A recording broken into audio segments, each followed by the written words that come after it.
Meus amados irmãos, convido os irmãos a que abram suas Bíblias comigo em Gênesis capítulo 3. Gênesis capítulo 3, dando continuidade à exposição neste livro. Faremos a exposição hoje de Gênesis capítulo 3, do verso 8º até o verso de número 13. Gênesis capítulo 3, do verso 8º até o verso de número 13, assim diz a palavra do nosso Senhor. Quando ouviram a voz do Senhor Deus, que andava no jardim pela viração do dia, esconderam-se da presença do Senhor Deus, o homem e sua mulher, por entre as árvores do jardim. E chamou o Senhor Deus ao homem e lhe perguntou: onde estás? Ele respondeu: ouvi a tua voz no jardim, e porque estava nu, tive medo e me escondi. Perguntou-lhe Deus: quem te fez saber que estavas nu? Comeste da árvore que te ordenei que não comesses? Então disse o homem: a mulher que me deste por esposa, ela me deu da árvore e eu comi. Disse o Senhor Deus à mulher: que é isso que fizeste? Respondeu a mulher: a serpente me enganou e eu comi. Amém. Os irmãos podem se assentar.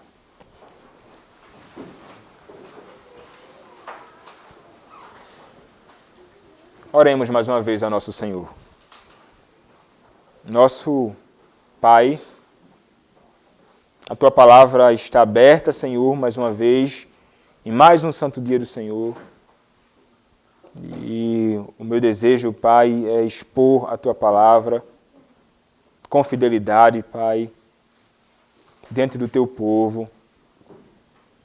Palavra esta, Senhor, que nos exorta, palavra esta que nos constrange, palavra esta que nos fere quando nós pecamos contra o Senhor, mas que também nos traz o consolo.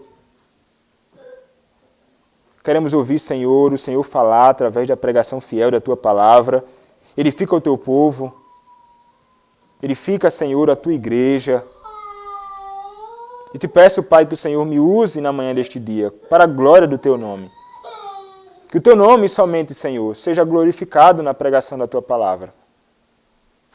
Que não tenha aqui a exposição de sabedoria dos homens, mas a Tua palavra somente.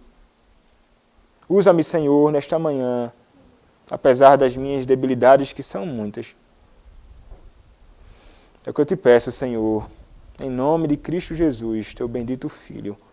Amém.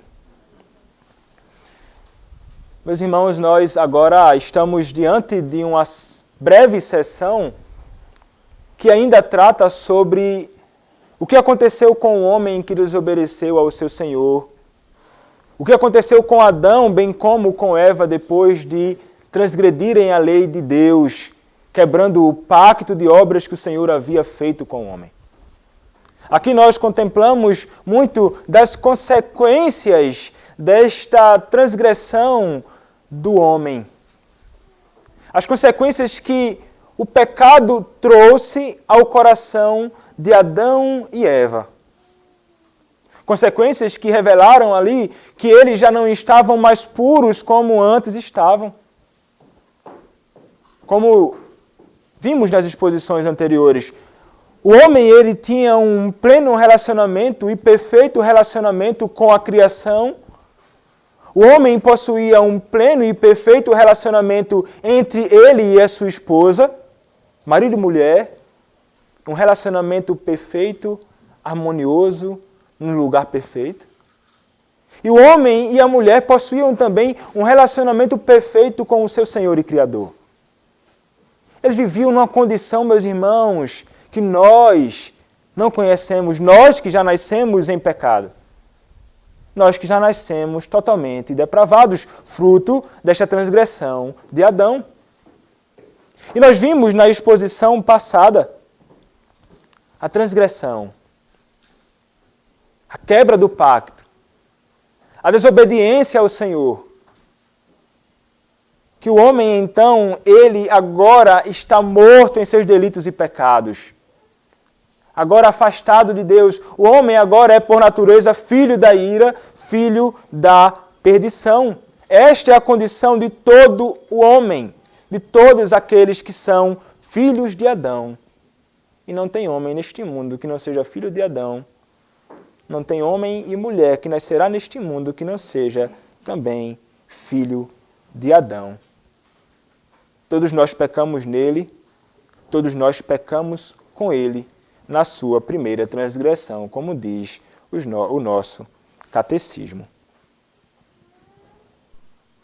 E aqui, meus irmãos, nesta breve porção que nós acabamos de ler, nós veremos como a culpa do pecado, ela pode fazer com que o homem ele reaja de um modo estranho diante daquele que vai pedir contas da transgressão. Nós veremos Adão culpado pelo pecado, com a sua consciência certa de que transgrediu a lei do Senhor, mas nos apresentando um modo que nós não devemos seguir. Estando ele culpado pelo pecado, sendo ele culpado pelo pecado, estando ele consciente que transgrediu a lei do Senhor, ele vai se utilizar de meios para fugir da sua responsabilidade, da responsabilidade que ele deveria assumir em transgredir a lei do Senhor. E ele vai nos dar aqui um exemplo negativo que nós não devemos seguir. Então nós olhamos para o texto e vemos como esta relação entre Adão e o seu Senhor, ela foi realmente quebrada. O versículo 8 vai iniciar nos dizendo o seguinte: quando ouviram a voz do Senhor Deus, que andava no jardim pela viração do dia, esconderam-se da presença do Senhor Deus, o homem e sua mulher, por entre as árvores do jardim. É interessante, o texto vai dizer, eles ouviram a voz do Senhor. Eles ouviram como que um barulho do Senhor se aproximando e andando ali no jardim na viração do dia. Ou como numa tradução mais literal, no vento do dia ali, naquele dia. E ele vai ouvir então ao Senhor se aproximando, e ele sabe então que o Senhor, ele estava ali, naquele lugar, exatamente naquele momento, ele tem plena persuasão disso, ele está completamente convencido. O meu Senhor, o meu Deus, ele se aproxima. Não se tratava, meus irmãos, ali de algo incomum, não. O Senhor, ele encontrava Adão e Eva sempre na viração do dia. Ele tinha um encontro todo especial, naquele lugar especial que era o jardim do Éden, que era o paraíso, que era ali aquele tabernáculo, aquele templo, um lugar perfeito de adoração e comunhão entre a criatura, homem e mulher, e o seu Criador. Eles possuíam comunhão com o Senhor. O Senhor ia com frequência àquele jardim. Ele estava lá.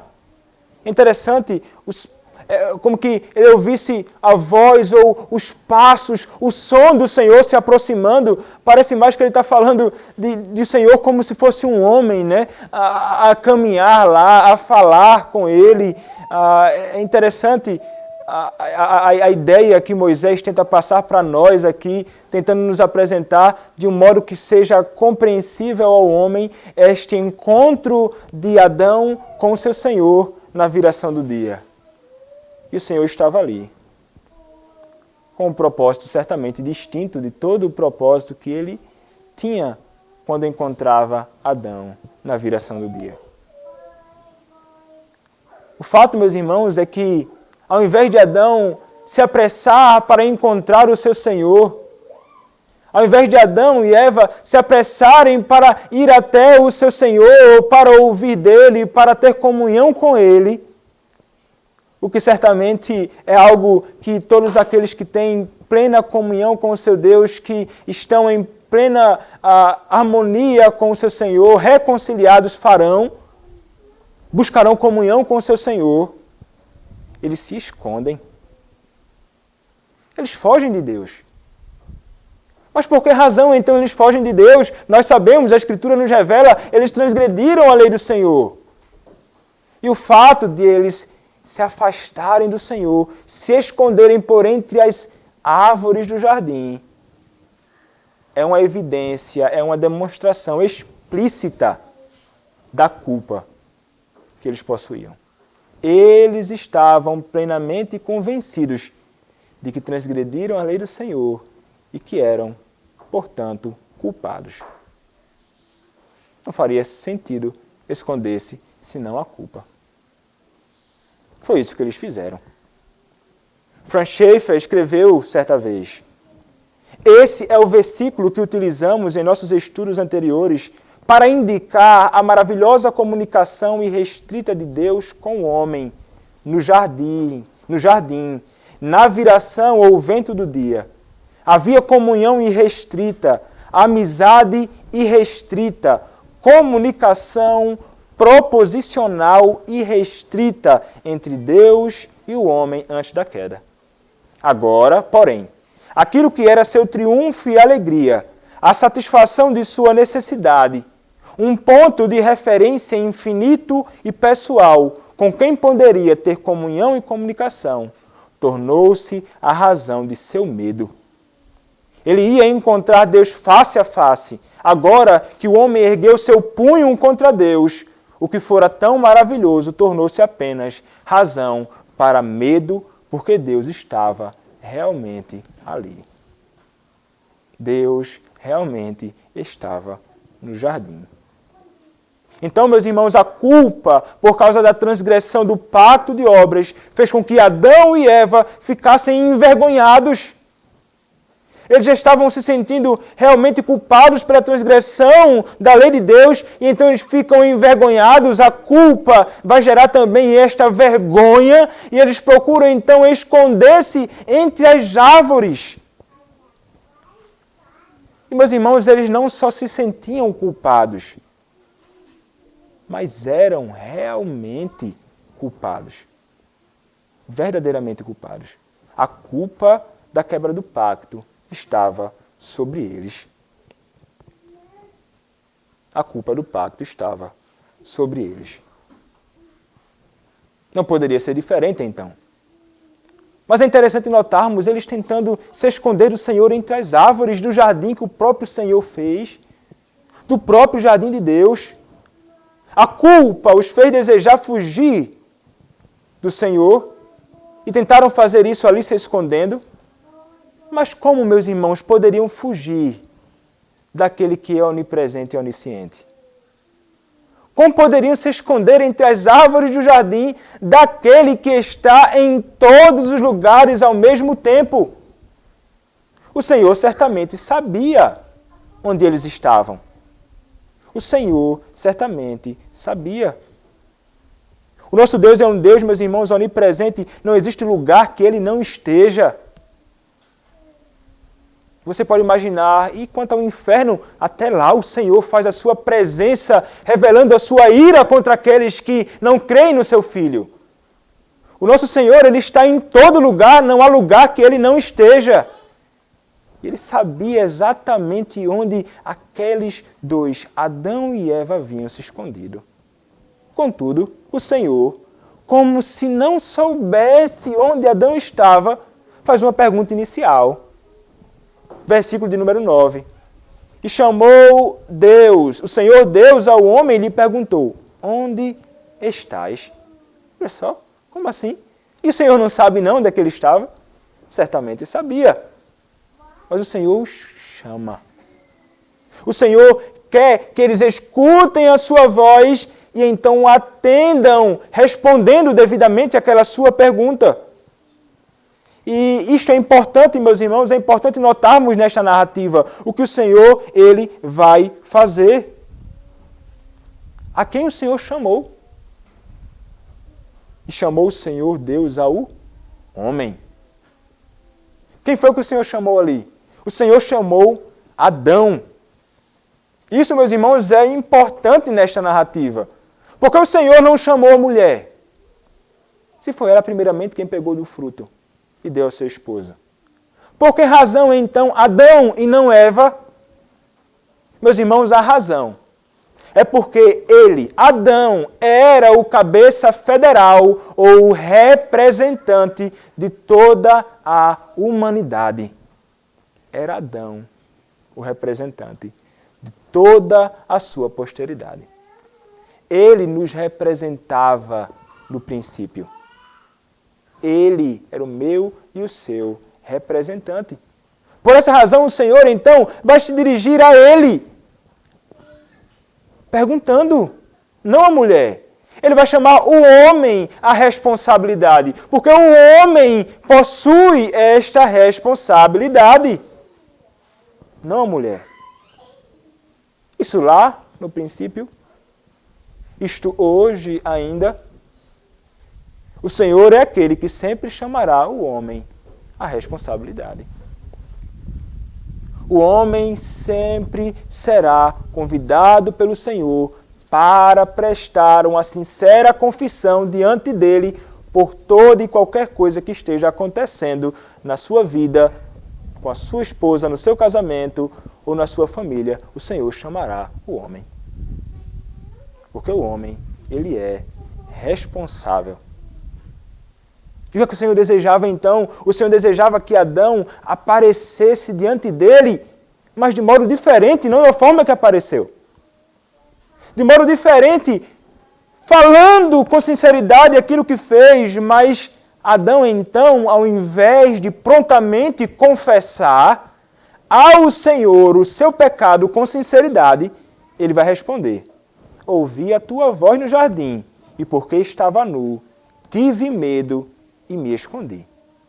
Adão não deixa o Senhor sem resposta, então ele responde. Ele responde dizendo que ouviu a voz do Senhor e por causa disso escondeu-se. Ele temeu a voz do Senhor. Sua nudez o fez ter medo de Deus. Sua vergonha o fez esconder-se do Senhor.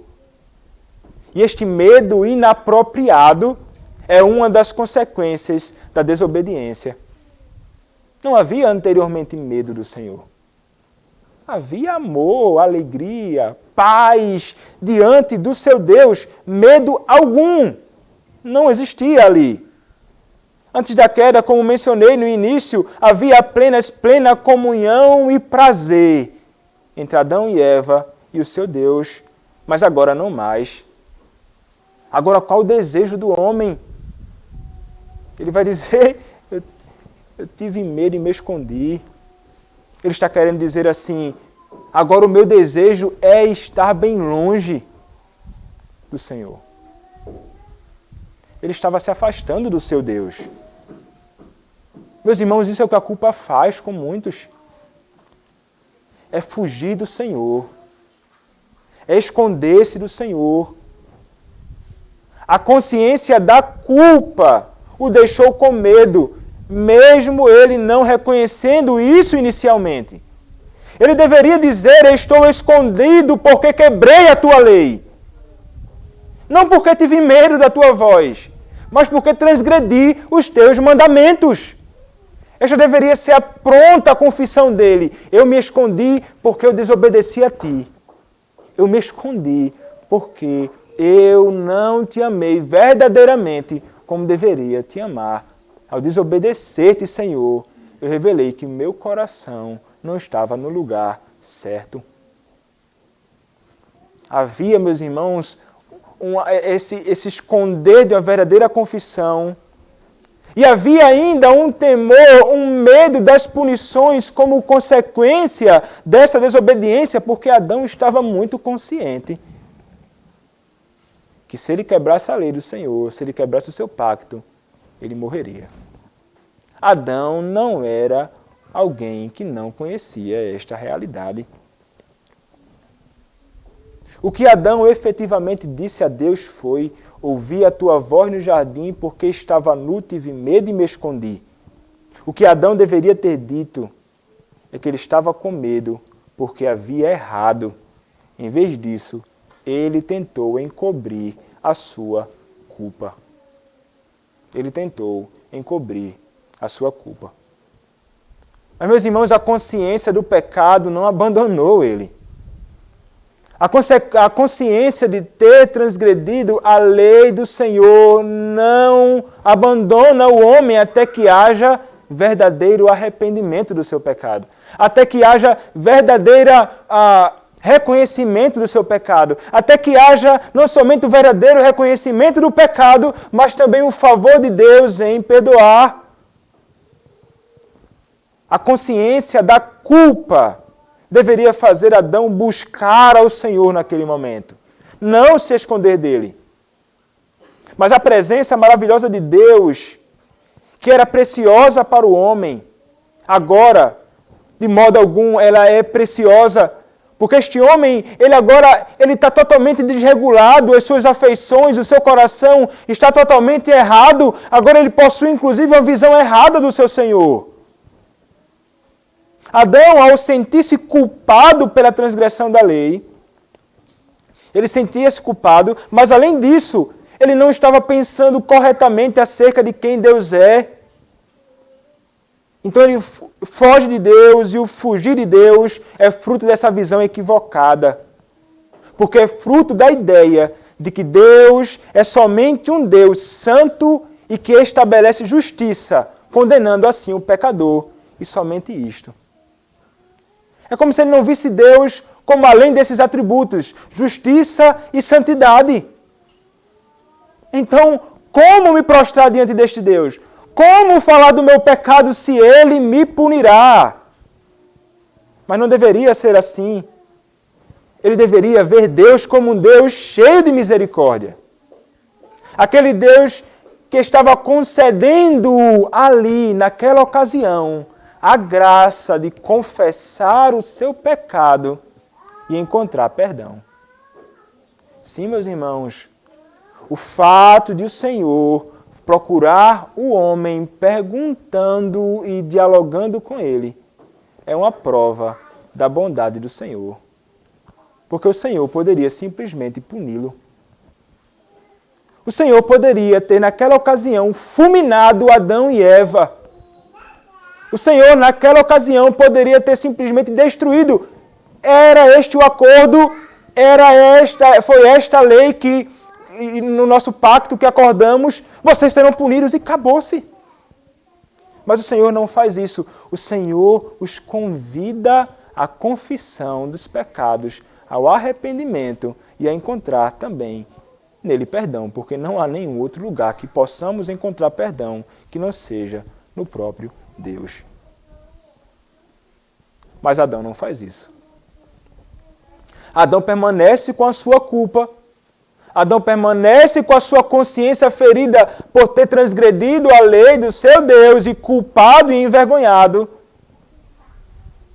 E então o Senhor vai fazer mais uma pergunta para ele.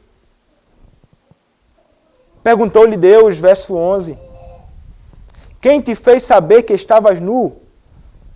Comeste da árvore de que te ordenei que não comesses? Pergunta mais uma vez o Senhor. Então essas perguntas começam a descortinar as coisas. Estas perguntas, na verdade, vão descortinar o que estava no coração de Adão e Eva. Meus irmãos, o Senhor, Ele certamente sabia o que havia acontecido, mas Ele deseja, como mencionei, que Adão confesse. Perguntas para abrir o coração de Adão. Perguntas que muitas vezes são feitas para que justamente revelemos aquilo que está no nosso coração. O Senhor se revela aqui como um bom conselheiro. É alguém que vai tentar abordar, identificar o problema através de perguntas que são fundamentais para revelar aquilo que está no coração do homem.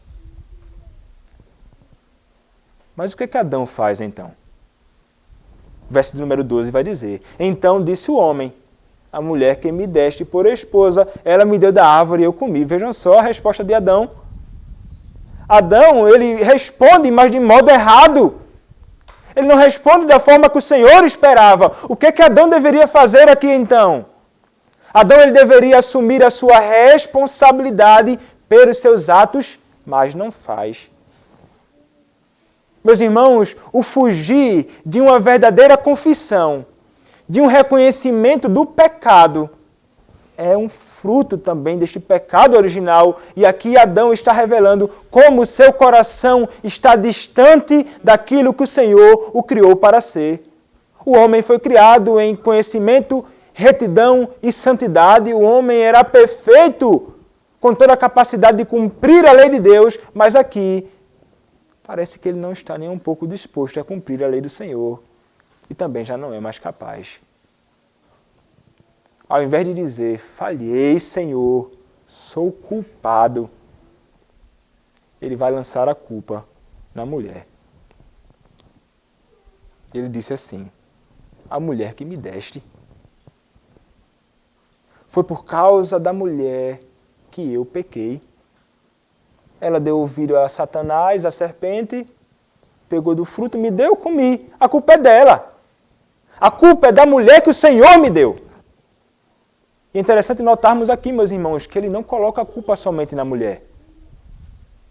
A culpa é posta no próprio Deus. Ele diz com todas as letras, por causa da mulher que me deste. Foi por causa da mulher que você me deu que eu fiz isso.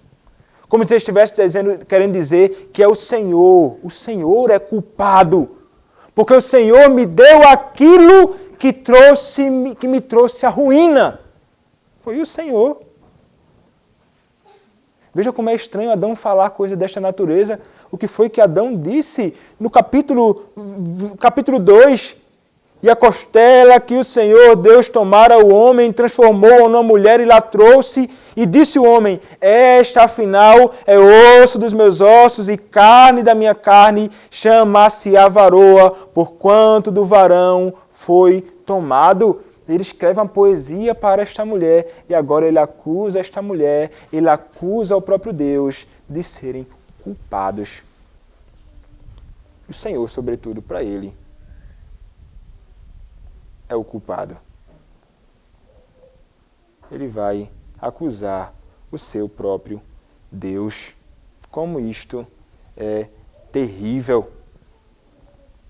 Mas isso que Adão faz não tem fundamento. Nós não podemos falar que o Senhor é culpado de nos dar algo que pode nos levar à transgressão da lei. Porque como diz Tiago, capítulo 1, verso 13, ninguém ao ser tentado diga, sou tentado por Deus, porque Deus não pode ser tentado pelo mal e Ele mesmo a ninguém tenta. Deus jamais, então, pode ser acusado de induzir alguém ao mal ou de dar qualquer coisa ao homem que conduza o homem à transgressão da sua lei. Mas percebamos, meus irmãos, não somente Adão revelou que o seu coração está errado, Eva também. O Senhor se volta para Eva, depois de ter se voltado para Adão, e diz à mulher, que é isso que fizeste? Respondeu a mulher, a serpente me enganou e eu comi. A culpa agora é da serpente. Adão acusa sua mulher, em última instância acusa o próprio Deus.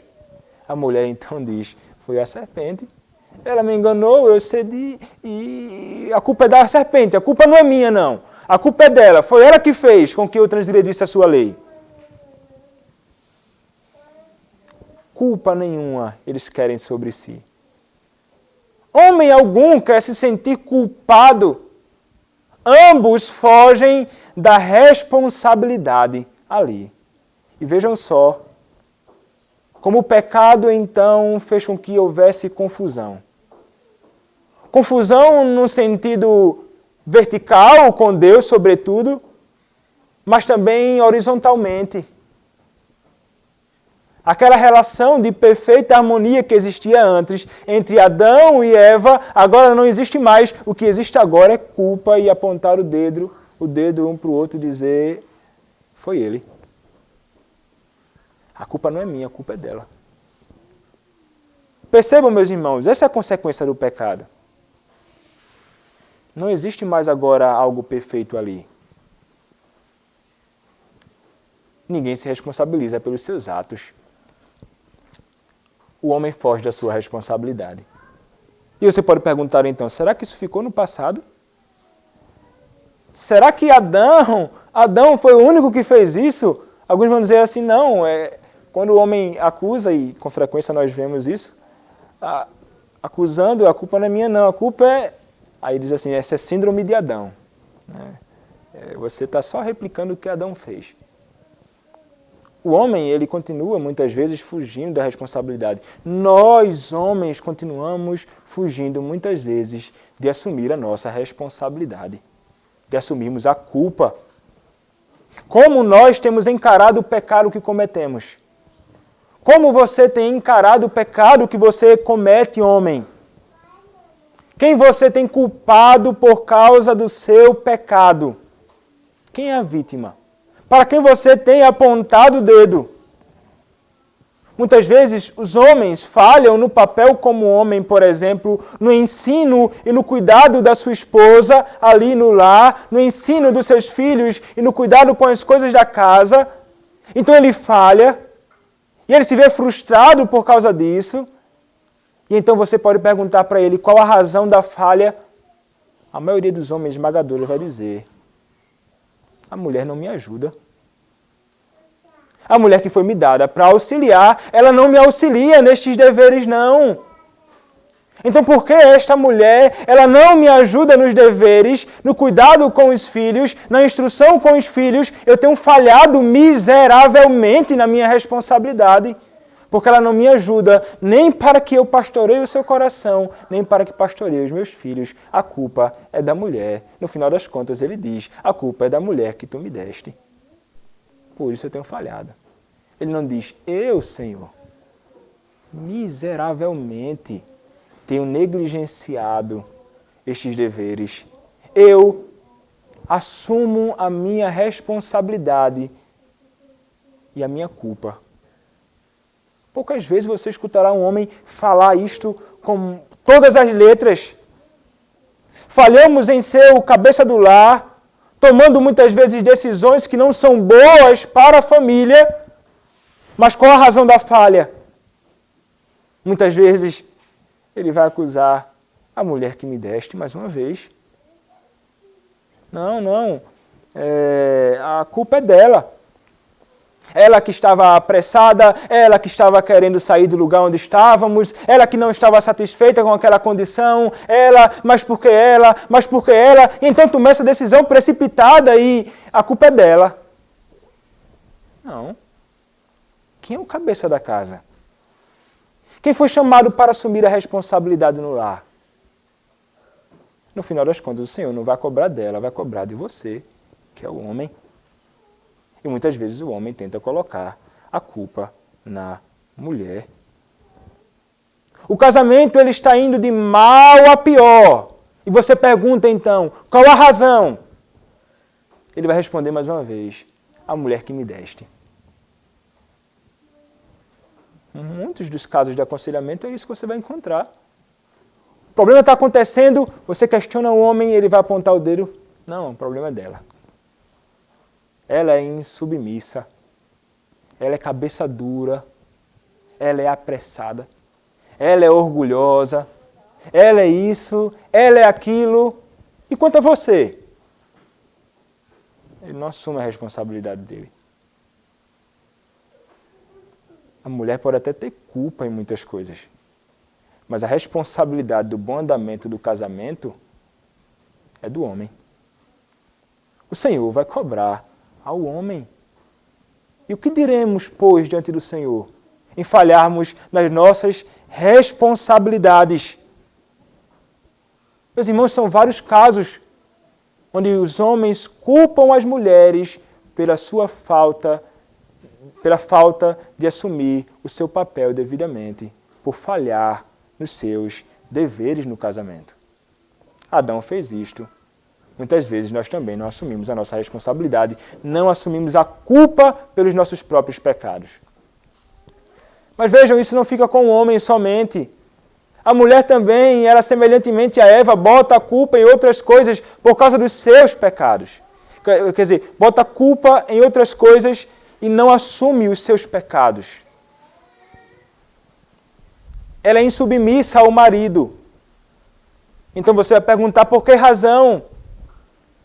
Ela vai dizer assim, não, eu sou insubmissa a ele, talvez, né, como você me acusa aí, mas não é isso não, é porque eu tenho uma personalidade muito forte e eu não domino não, isso não, eu fui criado assim, é coisa de pai, é de geração. Meu pai, ele tinha uma personalidade muito forte e eu também tinha, então, para me submeter a alguma coisa que ele me pede, para atender a uma instrução, para fazer um serviço, muitas vezes é difícil demais mesmo, porque eu sou cabeça dura, não vai dizer isso, né?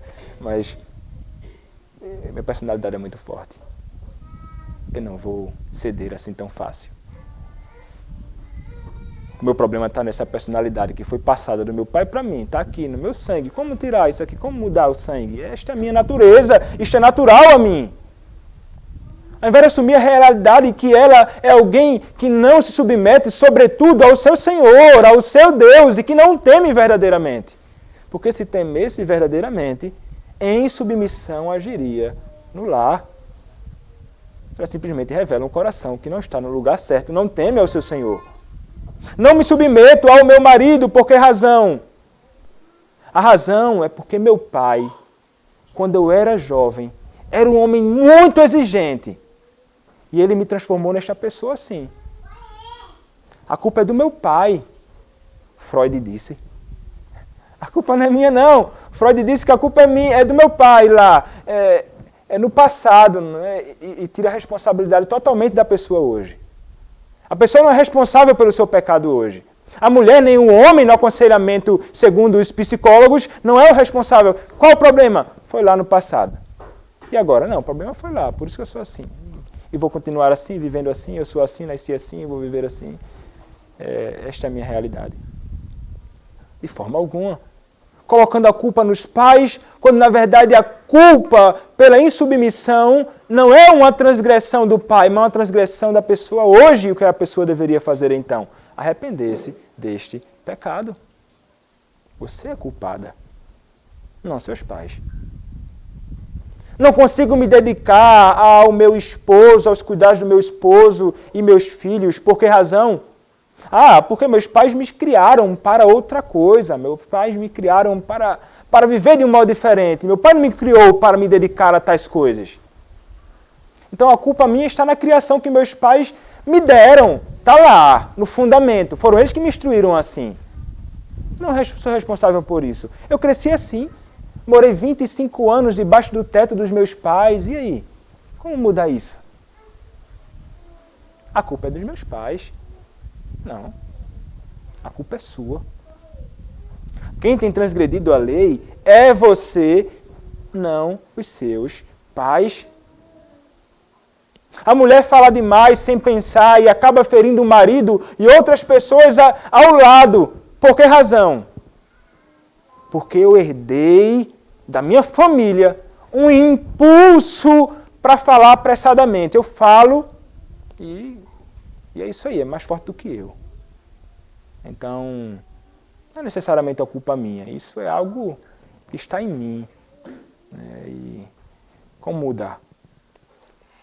Falei com dureza, destratei meu esposo, bati excessivamente nos meus filhos, tive um excesso de ira incontrolável. Qual a razão?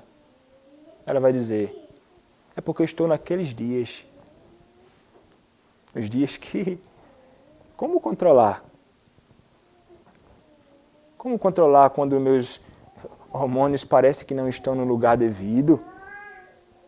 Por isso fiz isso. A culpa não é minha. A culpa do meu excesso de ira, a culpa do meu aborrecimento desnecessário, a culpa é do meu período, eu estou naqueles dias. E as mulheres certamente entendem muito bem. Como justificativa para os seus pecados. Eu pequei porque não estava bem. Não, eu pequei, mas por quê? Você sabe, né? Tem aqueles dias que fica difícil mesmo para fazer alguma coisa. Não existe isso. Ninguém pode culpar ou jogar a culpa do seu pecado por causa dos seus períodos. Não. o Senhor chama a responsabilidade em assumir, inclusive, as suas falhas nessas ocasiões. Não podemos jamais lançar a culpa das nossas transgressões nessas coisas, não. Minha irmã, você não deve fazer isso também, não. Porque isso não justifica uma pessoa sequer diante de Deus. Você deve assumir a sua falha. Eu pequei. Eu me irei. Eu não me dominei. E a palavra diz que se eu fui salvo por Cristo, possuo uma das virtudes do fruto do Espírito, que é domínio próprio. Eu tenho que me dominar. O problema está nas coisas ao meu redor, dirá o jovem. O problema não está em mim. O problema está nas coisas que estão fora de mim. Não consigo ser diligente nos meus estudos. Por que razão eu não sou diligente nos meus estudos hoje e não estudo com verdade e com dedicação? Eu não faço isso porque meus pais nunca me encorajaram. Meus pais nunca disseram assim, estude, seja diligente no estudo, faça da melhor forma. Por isso eu sou assim. Meus pais nunca deram valor a isso. Não, o jovem não deve assumir uma postura dessa. Ele, como jovem, sobretudo um jovem crente que teme ao Senhor, entende que as Escrituras Sagradas nos chamam para viver para a glória do seu nome e para fazer tudo da melhor forma possível. Esta é a principal razão para que eu seja diligente nos meus estudos. E então, se eu não tenho sido diligente, mas sim negligente, você é o responsável. Você tem sido irresponsável. O jovem, ele é preguiçoso. Ele não sai da sua cama não para fazer o trabalho. E a razão? Ele vai repetir aquilo que está lá na Escritura. Tem um leão lá fora da casa, por essa razão não saio para trabalhar. Pode ser que ele me pegue, de repente, eu não vou sair daqui não, eu vou ficar aqui. Com as pernas para cima. E a culpa, o problema é que está lá fora.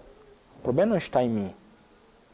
Na verdade, o problema está no camarada mesmo. Ele é que é preguiçoso mesmo. É ele que não quer fazer o que deveria fazer, o que é o seu papel diligentemente, trabalhando. Trabalhando. O jovem vive na pornografia, na obscenidade, na lascívia. Então você pergunta, qual é a culpa? A quem você culpa por isso? O jovem vai dizer, o problema é a internet. Não, o problema são as redes sociais. O problema é a mídia. O problema é a série na TV. O problema é a TV. O problema é isso, o problema é aquilo. Não. O problema está aqui, no coração. É um problema no coração. Nós não devemos culpar a mídia, a internet e as redes sociais pelos nossos pecados. Você tem pecado. Quem é culpado? Você. Quem alimentou isso? Você. Quem buscou? Você. Quem abriu? Você. Quem clicou? Você. Quem pesquisou? Você. Quem é culpado? Você, não a mídia, não a internet, nada disso é culpado, mas você. Mas o jovem tenta colocar a culpa nisto. Rapazes, não somente, há moças também que se perdem nisto, que muitas vezes imaginam a pornografia é algo que somente homem acessa, mas não. A moça ela pode dar lugar para coisas dessa natureza também. Vendo, assistindo, lendo livros, assistindo filmes, na sua cabeça. Pode nutrir coisas dessa natureza também. A culpa não está naquilo que mexemos nestes meios, mas em nós mesmos. A moça vive cobiçando roupas e calçados que não possuem ou comprando compulsivamente várias coisas sem a menor necessidade.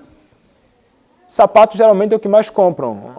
Não sei se é a prática de todas as irmãs aqui da igreja. Mas compra sapato, o homem tem um sapato e uma sandália. Quando olha, a mulher tem 49 percatas, 35 sapatos, sapatilha, não sei o que, salto de não sei o que lá, muitos. A moça, então, ela vive cobiçando sem necessidade nenhuma de ter aquilo. Mas o que ela vai dizer? Qual a culpa? O problema é o seguinte, a culpa são as redes sociais aí, né? O pessoal vive publicando lá e postando várias coisas, e eu vejo aquele sapato, e eu penso assim, poxa, eu não tenho esse sapato, eu preciso ter esse sapato. Ah, não, que sandália é essa? Nossa, eu gostei demais dessa sandália, eu quero comprar essa sandália também, eu não tenho necessidade de comprar essa sandália. Mas que pecata é essa? Acho que ficaria muito bonito com aquele meu vestido que eu tenho, não sei o que lá, e percata também. E não sei o que. Haja dinheiro no bolso. E haja. Mas o ponto é o seguinte. De quem é a culpa? A culpa é simplesmente do meu coração, que não está satisfeito com o que eu tenho. Há um desejo desenfreado em tentar adquirir simplesmente mais coisas, porque eu não possuo. E a culpa de quem é? Das redes sociais, é daquele homem que me ofereceu. Ele me ofereceu, assim, ele botou no meu pescoço uma arma e disse assim, leva agora esse par de sapato. Eu peguei e tive que botar na minha bolsa e levar para casa, porque ele não é dessa forma que funciona, não. Você é culpada. Até as crianças. Você que tem filho certamente já passou pela experiência de vê-los fugindo do que fez. E não somente foge, mas ele acaba fazendo e ele vai apontar o dedo para outra pessoa. Não assumir a responsabilidade. Não foi eu que fiz, não. Foi...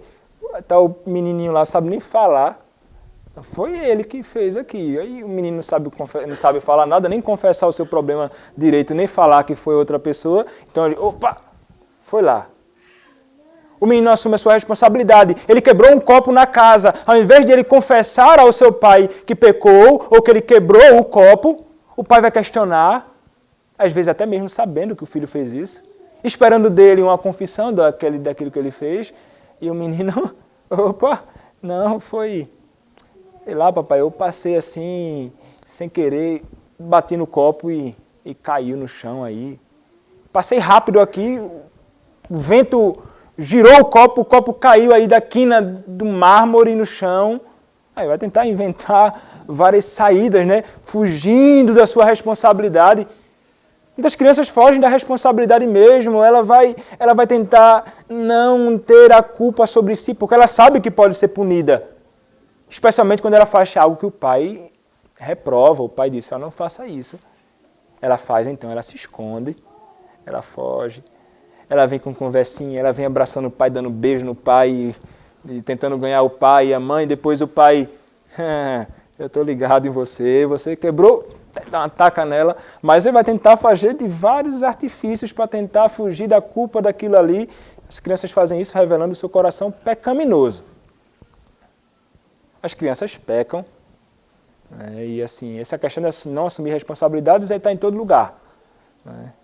Ele está lá jogando bola, ele está num torneio, há muitas pessoas assistindo aquele jogo, inclusive seus pais. Aquele garoto está jogando lá, ele chega bem de cara com o gol, ele vai chutar a bola, chuta para cima, perdeu o gol. Aí, rapaz, por que você perdeu aquele gol? O que foi que aconteceu? Ele vai dizer, não, a bronca foi reflexo assim da luz no meu olho aqui, bateu o sol, eu perdi. Não, o problema, pai, foi a pessoa na arquibancada gritou tão alto que eu me perdi naquele processo ali, chutei errado, a bola subiu. Ele vai tentar, às vezes, encobrir, mas na verdade não, foi você que falhou mesmo, você chutou errado, você não tem um pé muito certo não, você deveria assumir a sua responsabilidade. Coisas pequenas assim. Começa a revelar o coração de alguém que não quer assumir o seu papel, o seu dever e a culpa pelos erros, mas quer colocar a culpa em qualquer outra coisa. Isso é muito comum, isso é comum comigo, isso é comum com você. Nós fazemos isto desde pequenos. Não precisa ser adulto para aprender a fazer essas coisas, não. Isso é o que o homem faz. O que é que nós fazemos hoje? Nós culpamos a Adão pelos nossos pecados. Eu faço isso, eu sinto isso, eu experimento isto, por quê? Porque Adão, lá no princípio, pecou, por isso que eu faço isso. Em certo sentido, isso é uma verdade bíblica, mas você não deve culpar Adão pelos seus pecados. A responsabilidade é sua. Nós deveríamos assumir a culpa. E o Senhor, alguns dizem, Senhor Deus, para nossos primeiros pais, foi o culpado por toda a tragédia que eles experimentaram. E hoje nós, muitas vezes, continuamos fazendo a mesma coisa. O que é que nós no final fazemos? Culpamos Deus por causa dos nossos pecados e falhas. Muitas vezes você pode dizer, foi a mulher que me deste. Fiz isso por causa dos filhos que me deste. Sou assim por causa dos pais que me deste. Sou desse jeito porque nunca me deste uma boa condição financeira e isso e aquilo outro. Eu faço tudo isso porque tu não me deste. Fiz isto porque tu me deste. A culpa acaba sendo, no final das contas, do nosso Senhor. O que isto revela, meus irmãos? O que revelou com Adão e Eva no princípio. Uma quebra do relacionamento vertical com o Senhor. Houve quebra deste relacionamento perfeito.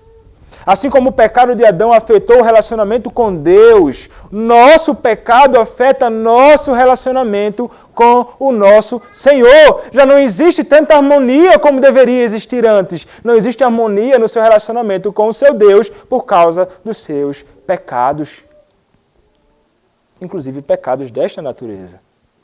Mas vejam, esta é uma saída de Adão para fugir da culpa do pecado, mas esses não são os caminhos certos para fugir da culpa do pecado. Não é um caminho certo lançar a culpa em outras pessoas, nem no próprio Deus.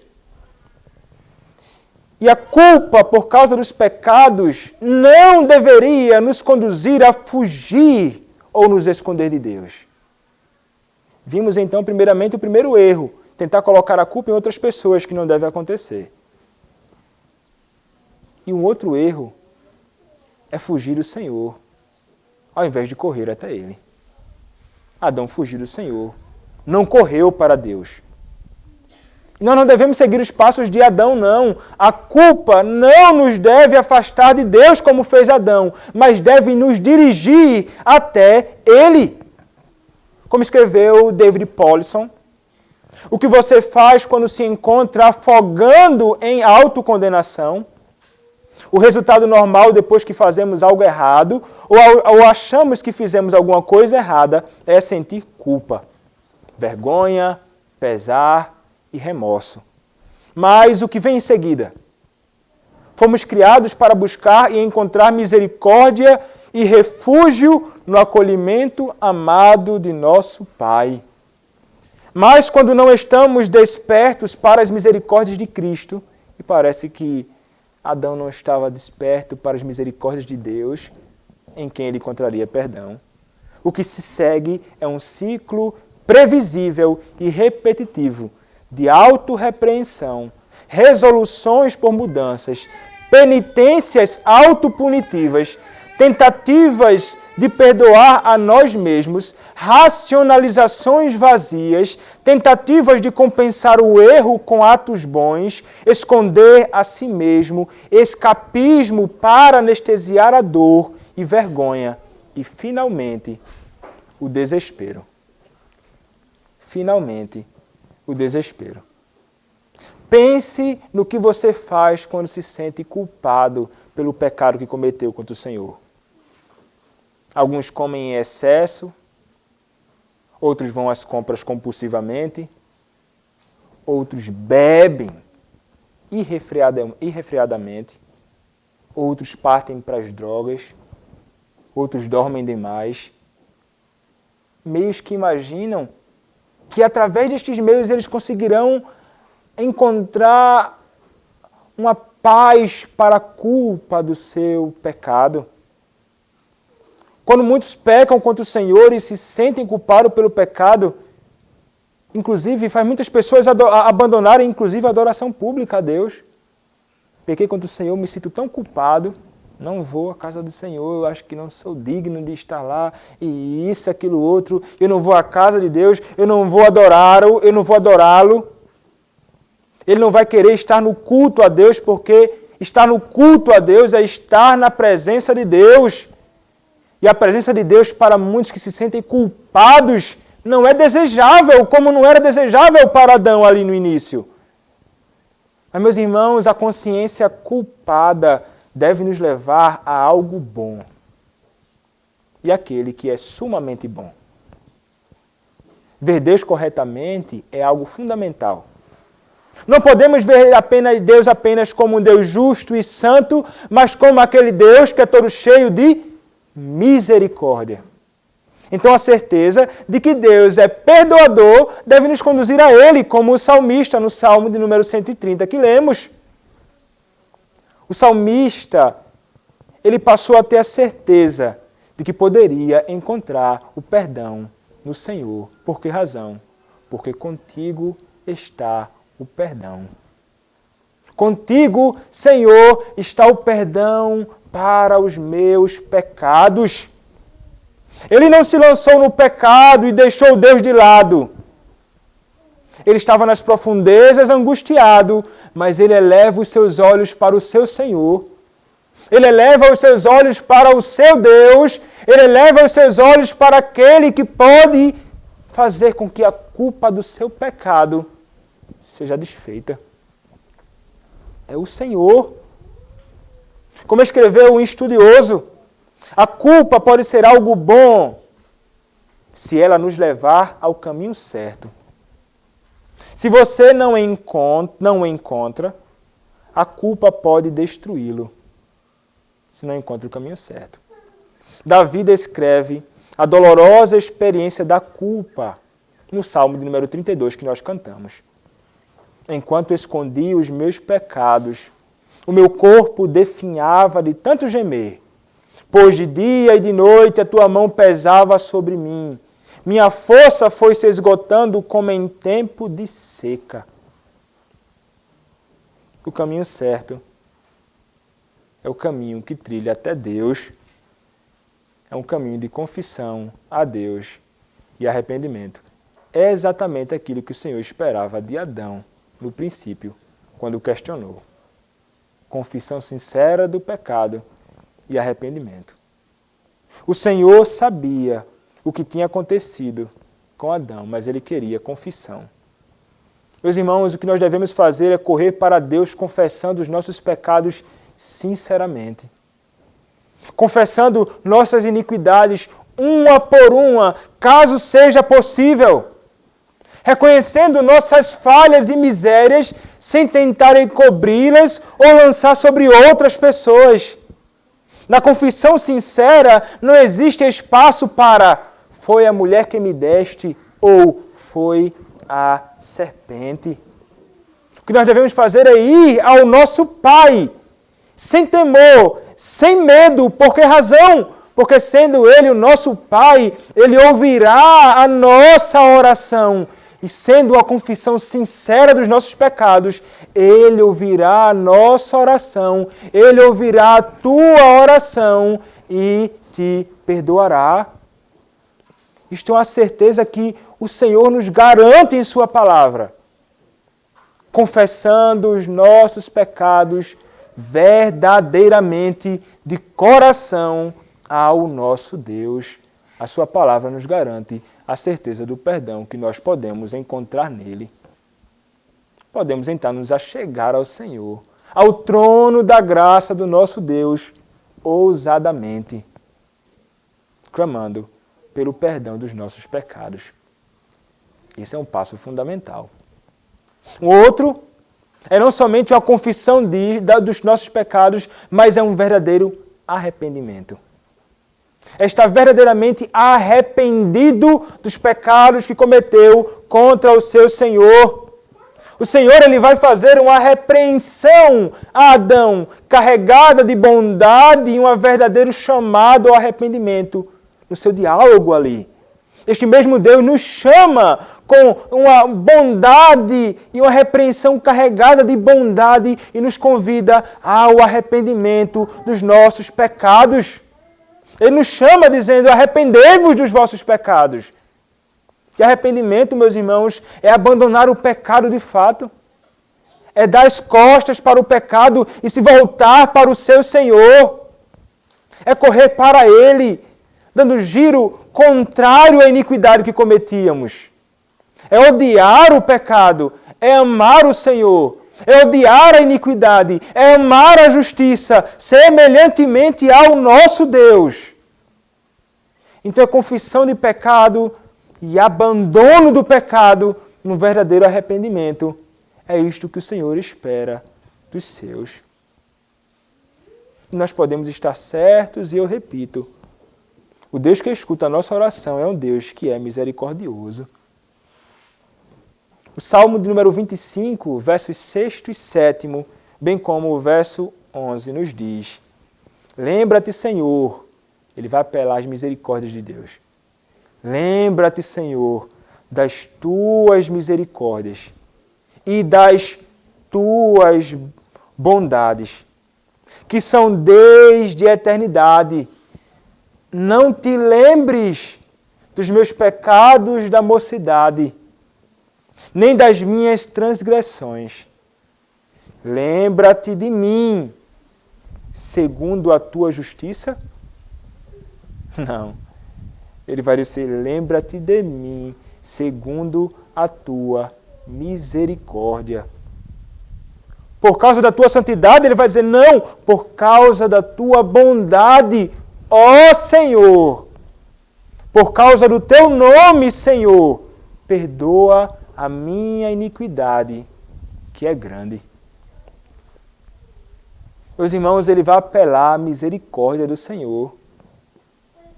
É o que todo crente deve fazer. Apelar à misericórdia de Deus, clamando a Ele verdadeiramente arrependido dos seus pecados. E então encontramos verdadeiro perdão dos nossos pecados. E mais uma vez, cito aqui David Powlison, ele escreve: o pecado sexual de Davi foi enorme. Dilacerou a sua consciência, como o Salmo de número 32 diz, Salmo 38, Salmo 51. Trouxe consequências imediatas e de longa duração. Contudo, Davi realmente foi perdoado. Ele experimentou a alegria do arrependimento e sabedoria, clareza e energia, com o propósito que o verdadeiro arrependimento traz. Tudo sendo mostrado a nós através desses mesmos salmos e no restante de 2 Samuel, capítulo 12.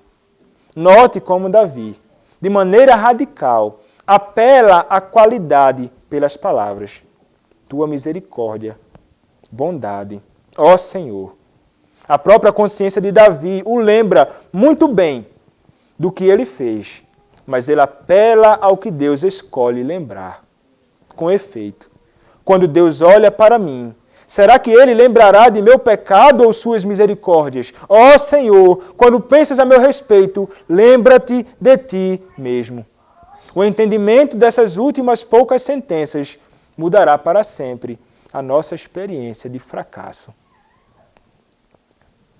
Devemos correr ao Senhor, que é misericordioso. Nós que somos crentes clamamos ao Senhor, que é misericordioso por causa da culpa dos nossos pecados, e nele encontramos perdão, mas nós poderíamos perguntar, e quanto ao ímpio? E quanto àquele que não conhece o Senhor? Se você se sente culpado hoje, você que não crê em Cristo como seu Salvador, saiba que você realmente é culpado. Você é culpado do pecado de Adão. Você é culpado dos seus pecados que você comete hoje. Então você pode perguntar assim, como encontrar libertação? Como encontrar agora a libertação da culpa do meu pecado? A palavra do nosso Senhor Jesus Cristo dirá, somente em Cristo Jesus. Você não encontrará nada que aplaque a sua culpa pelo seu pecado em qualquer coisa neste mundo. Somente em Cristo. Não fuja de Cristo. Corra para Cristo. Abrace-se a Cristo. Lance-se sobre Cristo. É somente nele que você encontrará plena libertação da culpa do seu pecado de hoje e da culpa do seu pecado que o condena ao inferno cometido em Adão.